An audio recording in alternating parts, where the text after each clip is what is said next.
guys, to the SPL, of course. Valdez with me tonight is GTR. How are you feeling after that first matchup? I was so excited to see those new maps, and even though we only just saw SPL2016 Station, I mean, that Mario vs. Solar game was sick. Yeah. But we're here with CJ vs. KT Rollstar. If you want to follow KT Rollstar, you can go to their Facebook, KT Esports, on their homepage, kt-sports.org.kr. Nicely done, GTR. Our first matchup here is going to be herO versus Leenock. We're actually going to see Leenock coming out here for KT. They're still searching for a solid fourth player behind Stats, Zest, and who's their third player? Oh my God! Like, what is going on? Okay, yeah, TY. They're looking for a Zerg too. I mean, they've been experimenting ever since they lost life. They've tried with Leenock, tried with Lucera. They're doing okay, but they haven't been able to be the key third, fourth players that they need. And that's what kind of costs them, honestly, in the playoffs. For sure. Their lineup is not too deep. Definitely going to have to find someone. The camera's like, oh, there's no one over there. Let's just look at Zest. I can't wait to see Zest play today, man. I mean, Zest, he wrecked his GSL group so hard. So hard. And I'm so excited to see him in Pro League. And I want to see him on these old new maps as well. So. Yeah. Because Zest was probably the best Protoss in Heart of Storm, so. Yeah. Yeah. So we will be seeing Zest later on. Who's he playing against? Do you remember? Hush. Hush, okay. Oh, so that's on Dust Towers. But yeah, that's a PvP. Sorry, Hush, but I don't know, man.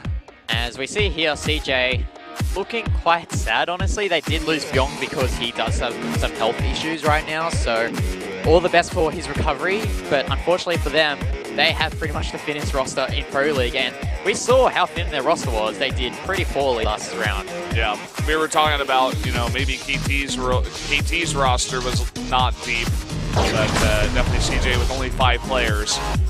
Kind of hurting there as well. Here is our lineup. herO versus Leenock, Biel versus TY. That's going to be a sick one. Hush versus Zest, and then Bunny versus Stats.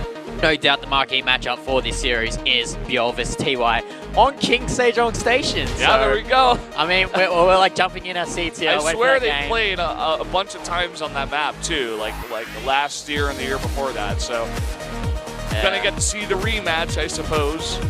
And I think the first 2 games are the most important here for CJ if they want to take it to the ace match, especially Biel, if he can beat TY. I definitely feel that they have a shot at making it to the ace match here. Yeah, for sure. And I think that's on Frost. Yep. So, wants to see that for sure. Here's herO. What brand is this? I don't know what the brand is. It's like Dog with Crown. Dog with Crown. That's it. Dog with Crown. Yeah. You nailed it, DTR. It's Dog with Crown. How are you feeling? And this one is F. F, yeah. So we got Dog and Crown versus F. Then. Yeah. I like the new uniform CJ have. Yeah, for sure. herO, nice little pose there. With the Tracer style. With the Tracer pose. And Leenock with his purple hair. Yeah, I think he won an award from Wolf for one of the best hairs. I saw in his AMA that he ranked it pretty high up, the purple hair from Leenock. So. I think Tails Tomato is #1 for me. You actually liked that? That was so crazy, man.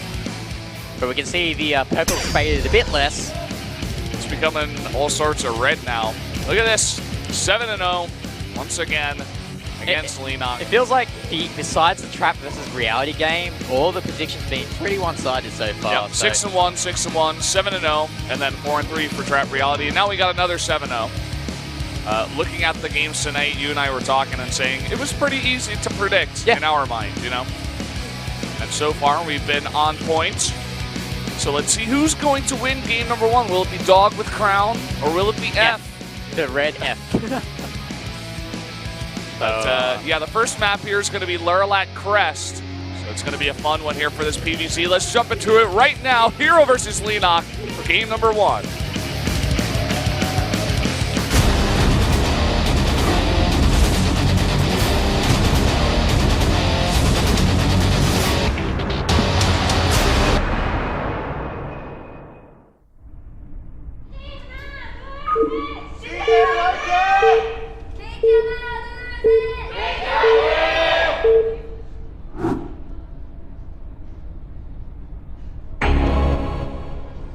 Up in the top left, in the yellow, from CJ Entis, it is herO. And spawning at the top right, as the red Zerg for KT Rollstar, it is Leenock. His hair changes shades with his the hair's season. the same color as his in-game color. Yeah. But it's become spring, so he changed it to red for some reason. Weather's been lovely so far. Oh yeah, man. I hate when they write like this. It's so scribbly. I can just read like Kategard the Jun, something like that. Something about herO. But anyway, back to this game. Notice the spawn points for both players. I actually like these close spawn points for Leenock if herO decides to be greedy. I'm not sure if it was you that was casting. I think actually it was with Tasteless. We casted Departure versus Zest on this map, and it was close positions horizontally, and Zest got played really, really greedy, and as a result, Departure just did a Roach Ravager Ling attack and just killed Zest. Yeah. So we might see that considering these spawn points here. Leenock's definitely a Zerg that is willing to turn up the heat every once in a while, you know, do that aggression and try to go for the kill. Playing in a long macro game against one of the best Protosses we have in the entire world might not be the best option for Leenock. So far he's 0-2 in Pro League for this entire year, so definitely not having the same kind of success that he used to have. And I wouldn't actually be surprised if he did go for some kind of attack, especially at these positions. And herO is actually, he made it out of his GSL group quite comfortably, actually wrecking speed in his first game, and then I'd want to say maybe Taja in the winners game. I don't remember. Oh, Trap. It was a Trap, yeah. So he's in the round of 8 for the GSL. So he's not doing too bad in individual leagues, but in Pro League, there hasn't been a time like now where he has to perform for his team, especially given the situation that CJ are in right now. Yeah. herO in the round of 8 of GSL, I think he's playing against Cure. Yep. Got out in second place of that group. So should be a pretty easy win there for herO, I'd have to say. So herO. Yeah, as I said before at the start of the game, we see that quick Roach Warren, so we're probably going to see here those we ravages. go. Ooh, trying to get this around, but nice mineral walk there from herO. Just trying to save that one. He's got a nice wall up here, and he's going for a Stargate. Very quick here at the wall. So this is going to be immediately spotted by Leenock. As the Adept here does shade onto those Zerglings. He's going to kill those Zerglings here. With that Adept. Oh, it's actually run through! They run on through. I thought that was tight, but I guess it wasn't, so... He's going to split them up. He's going to check the third base location. He's going to check the main and see everything. Oh, but he's going to scout that there's no third. So that's going to trigger alarm bells. The Queens are making their long march across the map. And we got 8 Roaches on the way. He's going to make an Oracle, but I think he needs a Void Ray. Yeah, he needs a Void Ray to defend from these Roaches and these Ravagers coming in. As there's still a Zergling here, just running around. Actually, he's going to add some gateways here. He just needs units out to defend from this pressure. He needs to see with that probe what is coming right now. He is going to spot he spots it. Here are the Roaches. Or if he blocked that ramp, that would have been sick. But okay, he's going to add another pylon here. He definitely doesn't want to lose that pylon. He needs as many photon overcharges as he can before these Roaches come. A Mothership Core has been started. The Oracle does come out here. He doesn't have enough for a Void Ray just yet. Oh, this Oracle is just going to nip away at these Roaches. There's not critical damage to kill him off, and here comes the first Ravager here, being morphed behind this army. He does get that warp gate research out there. That's going to be really, really nice. He's got a bunch of gates on the way, but the Cybernetics Core is going to go down regardless. This is so many Roaches in the front. There's the first pylon overcharge, but we'll see whether this Roach army will be able to take it out. It does, and the Mothership Core has no energy. Oh no, these gateways are unpowered right now. What is he going to do?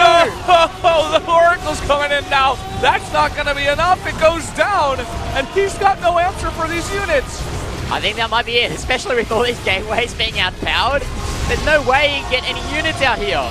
Oh, this is unbelievable. Has Leenock actually done it? Looks like he's going to get one warp in here, but it's not enough. GG. Leenock taking a game off of herO. There you have it.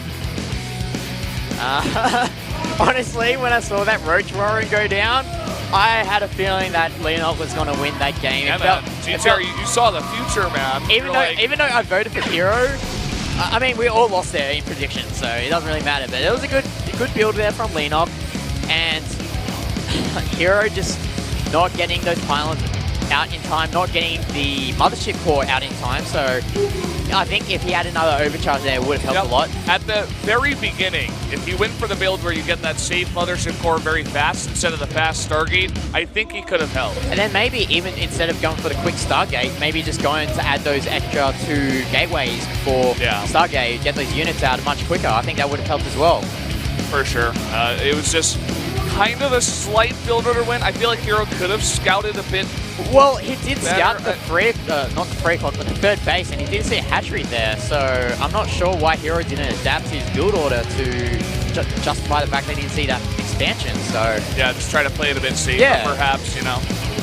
Exactly, and so herO discussing it with his teammates, how exactly he lost that game, and I have to say, after taking down herO, I am heavily favoring KT to win this. Oh, yeah. With Zest up in the game number 3.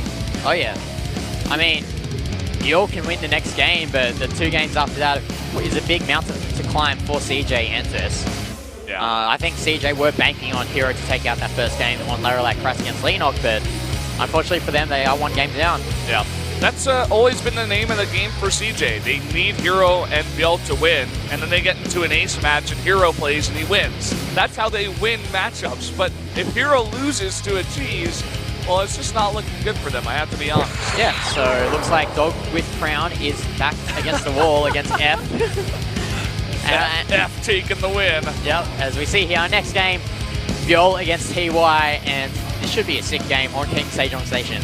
Yeah, King Sejong Station, guys, it is back in the Pro League pool, along with Overgrowth and Frost. Frost will be our ace match map if we do get there. Yep. I don't think we're going to get there, though, GTR. I'm crossing my fingers we do, but yeah, I think KT is going to sweep this 3-0, 3-1. But we just have to wait and see. I mean, but the map is King Sejong Station. We should go King Sejong sometime. Station. Antarctica. Well, we're going to King Sejong University. Yes, right, that for is very the finals of Star League. Yeah, so we got to visit everything Sejong. Saturday. We've got to be Sejong Mania. Yeah. There's also the Sejong City, right? I think south there of Seoul. is. Yeah. I think there is.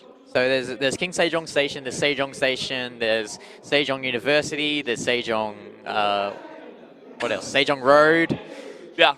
Sejong City. He was a pretty famous guy. Yeah, He was a very smart guy. He was like some guy that invented Hangul. I mean, yeah, he invented the writing system for the Korean language. Yeah. Before that, a lot of people were illiterate. They were using had to read the Chinese characters and the poor, the uneducated. They couldn't quite read it. So he made a very simple system. It's very scientific. It's awesome. You can learn it in an